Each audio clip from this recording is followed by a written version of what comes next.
Hi hello welcome to கிருஷில் recipes. இன்னைக்கு நாம் நாகர்கோவில் ஸ்பெஷல் ரச வடை எப்படி செய்கிறதுன்னு பார்க்கலாம். இதுக்கு நமக்கு பருப்பு வடை தேவைப்படும். பருப்பு வடையோட ரெசிபி நம்ம சேனலில் இருக்குது, செக் பண்ணிக்கோங்க. இப்போது ரசத்துக்கு 2 தக்காளியை பேஸ்ட்டாக அரைச்சி எடுத்துக்கோங்க. ஒரு எலுமிச்சை சைஸ் புளியை தண்ணியில் ஊற வச்சுக்கோங்க. ரசப்பொடி 1 table spoon, oil 1 table spoon, ஜீரகம் 1/2 டேபிள் ஸ்பூன், மிளகு 4 பல்லு பூண்டு 3ஐயும் சேர்த்து கொரகொரப்பாக அரைச்சி எடுத்துக்கோங்க.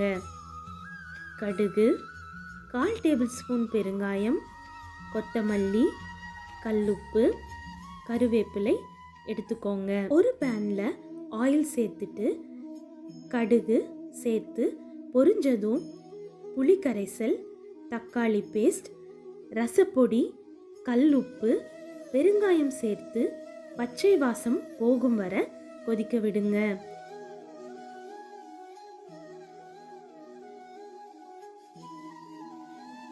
அதோட குருமிளகு, ஜீரகம், பூண்டு சேர்த்துக்கோங்க. இப்போ ரசத்துக்கு தேவையான தண்ணி சேர்த்துக்கோங்க.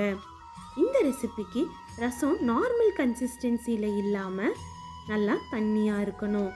இப்போது ரசம் நல்லா நுரைச்சி வந்ததும் கருவேப்பிலை, மல்லித்தழை சேர்த்துக்கோங்க. ரசத்தில் பாதியை இன்னொரு பாத்திரத்துக்கு மாற்றிக்கோங்க.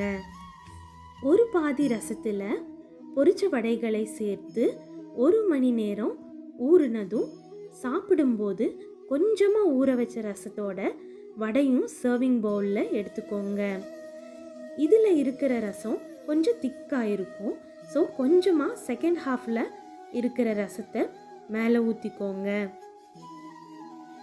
கொஞ்சமாக பொடியாக கட் பண்ணின பெரிய வெங்காயம், கொத்தமல்லி சேர்த்து சாப்பிட்டு பார்த்தா சாம்பார் வடைக்கு டஃப் கொடுக்குற அளவு வேறு லெவல் டேஸ்டில் இருக்கும்.